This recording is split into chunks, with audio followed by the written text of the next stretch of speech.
It took you 2 weeks to upload another video. Good job. Alright, let's calm down. We get it. I'm famous. No, seriously, this hashtag desire for Treyarch thing is still going strong. As you can see, I've returned from my monthly slumber to push out more content. Believe it or not, I got a DM from good old Vondi, and he told me I will never work for Treyarch a day in my life, and that the next Call of Duty will be better than any game I could ever release, which values to work harder because I'm slowly achieving the dreams I want. But because my last video did so well that it actually confused the general public, and any subscribers back I had in like 2010, because apparently YouTube subscription box is broken for YouTubers. YouTube, if you're gonna throw me into random people's subscription feeds, keep this system going because I love it. Even with my recommendations being broken as shit and showing me how to drink a Coca-Cola from Call of Duty and other shit I don't want to watch, I love getting into 12-year-old Fortnite subscription boxes so I can get harassed by ninja fanboys. The f you say to me, you little shit? And all the Keemstar wannabes. This stupid fucking justice, all fucking righteous fucking. But this video will be different. Not only will YouTube restrict me from my language, but I'm also making this video for my class as a final. Shout out to my professor, Blake, for sponsoring this video with that A I'll get on my final project, or I will most likely fail and drop out of college. You never know. So if you hear me mention random names or say something confusing, it's an inside joke. Maybe only a couple of my classmates might get the references. But why am I coming out of my monthly retirement to talk about a game I already apologized for calling trash when it's the best Call of Duty ever made? Besides broken spawns,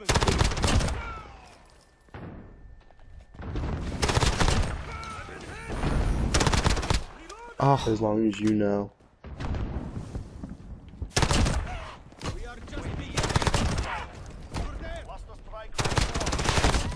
Look, I'm good at this game, but RPGs,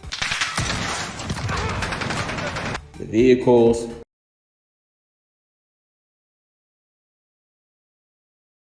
and the screams of my teammates calling me trash because I could not win the 1v4 because I said don't go up the hospital elevator and they chose to anyway.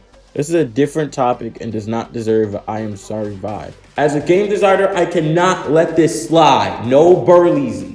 Because if I'm hashtag desire for Treyarch, I must be full force. We're talking about an issue. Tryhard and exploiters will call me trash because I need to get my gun skill up, noob. What is skill-based matchmaking? Unless you don't play video games or play video games that involve having a rank and your rank determines how good you are somehow, or play games with guns that have super overpowered stats, or you just live under a rock, you might not know what skill-based match. Oh, I know what it is. It's when I join a match and destroy everyone and get called a tryhard in various other words because I'm just so much better than everyone. And you know, little Timmy, people who think they drop 40 kills one time against a team of level 1 they can go pro, you just might be right. But for people who actually play games like CSGO, Siege, Overwatch, hell, even my Smash players might know about this. It's a system that attempts to measure a player's skill level and places them in matches with other opponents at a similar skill level. Now, this might sound familiar to you. This system will keep all the sweaty 1v1 me because you kill me once nerds in a lobby against each other, and all the noobs in one lobby with each other. Now, wait, before you go, this is the moment where a lot of people click off my video. So if I have your attention, make sure to like and subscribe, please. I need to afford my college tuition. Now back to your regular scheduled goofball if you're still here. Now wait, before you go, you might think, hey, I know this is in games that have ranked modes. When I'm grinding for that sweet plat rank or grinding with Fox because no other melee character can beat me, yes, that's the system we're referring to. Now that you're all on the same page and caught up, how does this translate to Call of Duty Modern Trash? I mean Warfare. Hashtag keeping my sponsor. Well, it's simple. In an article by Joab Gilroy, sorry if I butchered your name, he says why it's important for ranked modes to have skill-based matchmaking. Rainbow Six Siege has a ranked mode for players to enter. And like ranked modes in a dozen different games, your performance is carefully monitored and rated using an ELO style system. As a result, you're going to get two things. Over time, you get games against players who are roughly around your same skill level, and secondly, you get a ranking, a visual indication of what your skill level actually is. Now, to put that in layman's terms, is basically you join into a ranked game. Depending on how good you do, you get a ranked. Your ranked combined with your KD shows what type of people you're going to be playing against.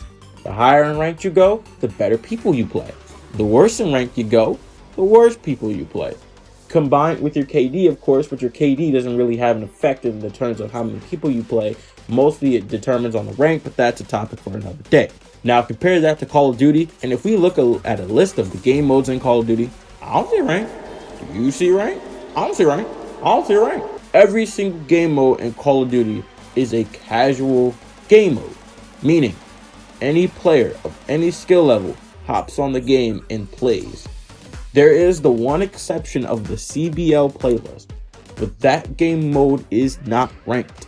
And for anyone who makes that counter argument, I'm sorry to tell you, it's just a game mode that has esports rule sets, but it's not an actual ranked mode. That means I can go into the CBL playlist. Anyone in my class can go and play in the CBL playlist.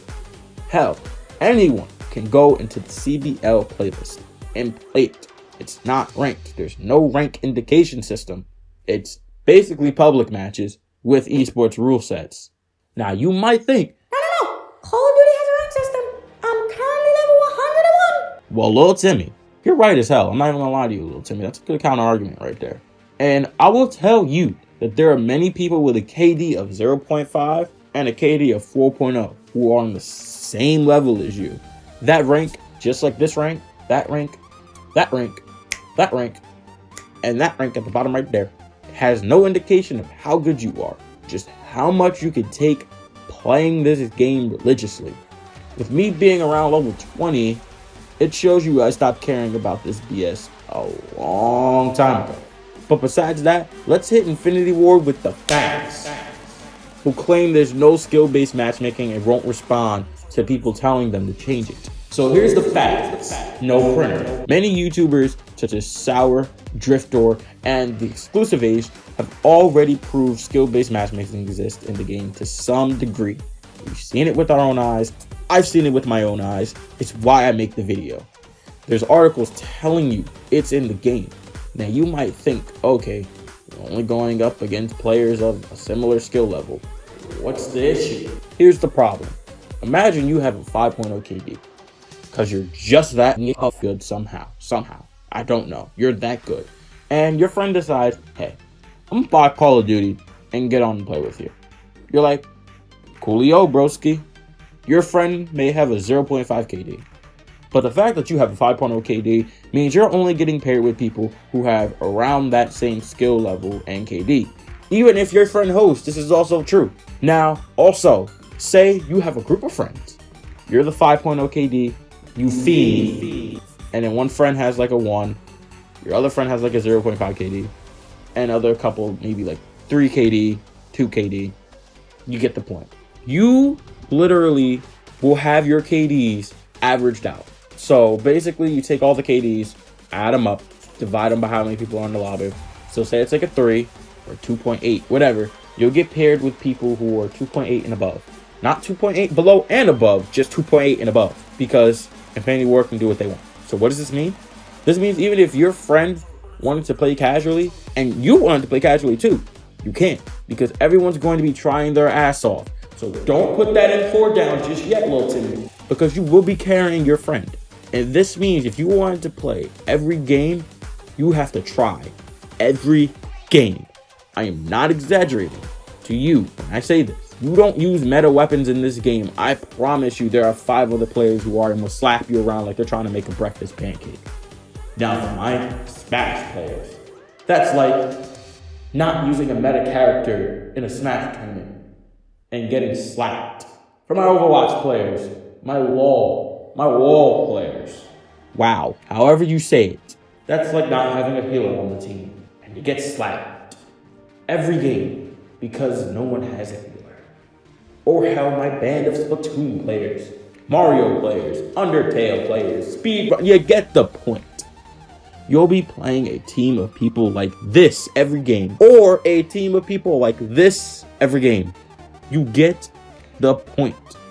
You or your friend's first game will be cemented as a bad experience because no one on your team will have a similar skill level ever. No matter what friend you play with, I guarantee you and your friend will not be on a similar skill level. It is almost theoretically impossible because you'll have one friend that is not playing at all, one friend who may play only on the weekends, one friend who plays every day, one friend grinding for a high rank, one friend grinding for all the skins in the game. But that's not the only problem.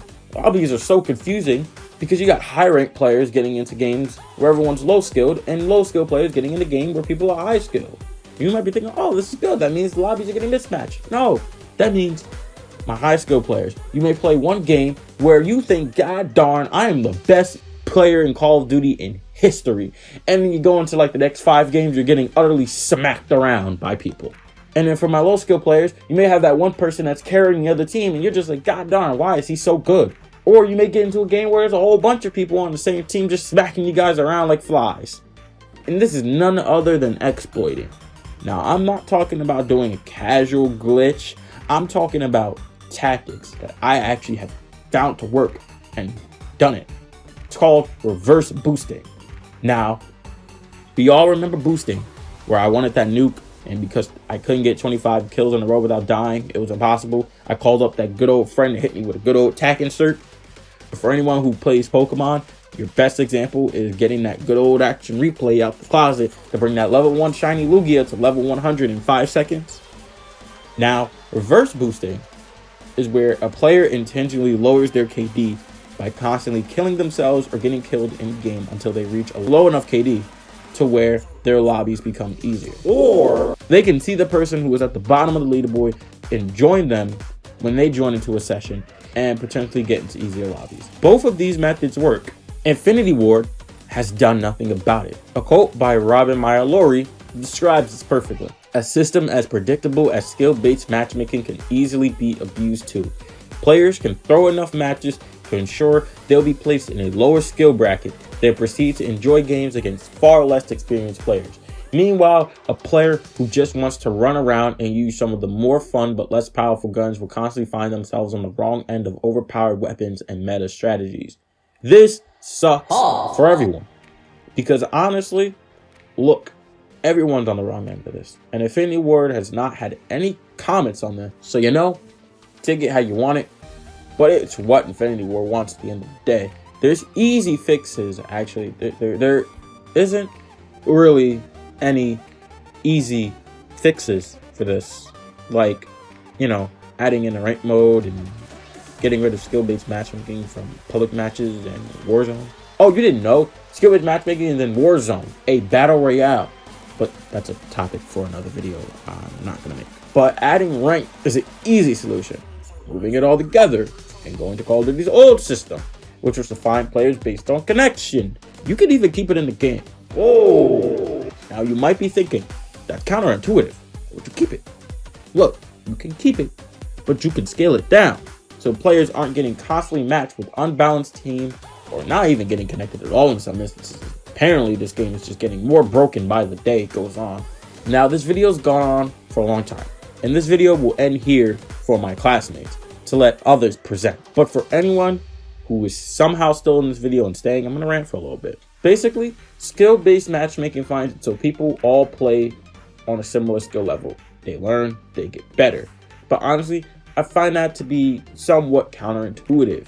When you play a person that's better than you, it helps you improve. You see what that player is doing, you're learning, and you get better from that person. It's like boxing, for example. You win against a boxer, but you keep facing that same boxer over and over and over and over. You're only going to learn so much before you two are just, you're still on the same skill level. You're not really getting much better no matter how much you train because you're not fighting somebody who might do something different from that other boxer. When you face people that's like the champion, for example, or if you grind out in like esports, for example, there's always somebody that's going to be better than you. And playing that better person helps you to learn. Not keeping everybody who's at the same skill level at the same skill level.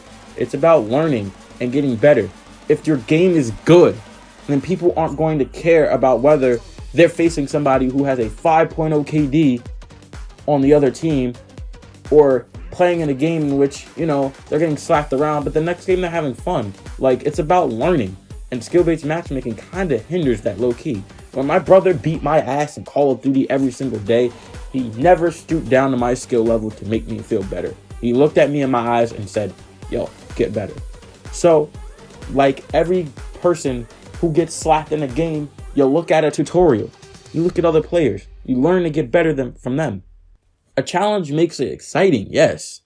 But there's people in the game who don't want to try every single day. And I'm not knocking the players who like to try and grind for their Damascusins or to be the best. I get it. I'm not knocking your hustle. Never will I knock your hustle, because you deserve to play just like everyone else. I'm not saying get rid of you. But there's people who also are playing the game that don't want to play people of the same skill level every single match. They might want to play with different weapons, not play with meta weapons, and just chill with a friend and not have to sweat or carry their friend to enjoy playing. Streamers and YouTubers really don't care much for multiplayer. And Infinity Ward, I understand. Warzone's your top priority. Streamers are playing more Warzone than they are the regular Call of Duty mode. But there's a reason for that. It's because, not just because Warzone's your top priority, it's because you have a whole other game that's not free. You want people to be interested in it, but yet you have glitches, you have bugs, you have shit that's broken, you have guns that are broken, you have skill-based matchmaking which is broken. And pushing skill-based matchmaking down players' throats is only pushing players away from continuing to want to play multiplayer. You really can make this game amazing. It looks beautiful. It sounds magnificent. But your multiplayer still needs a lot of work. And selling it for $60 compared to Warzone, which is free, kind of sounds like a ripoff if you're going to be honest about it. It needs a lot of work, and if you made the correct changes, this game could once again be great. That's why you should hire me. Hashtag Desire for Treyarch. Spokesperson since 1990, and I'm bored. I'm going back to hibernating now. Bye.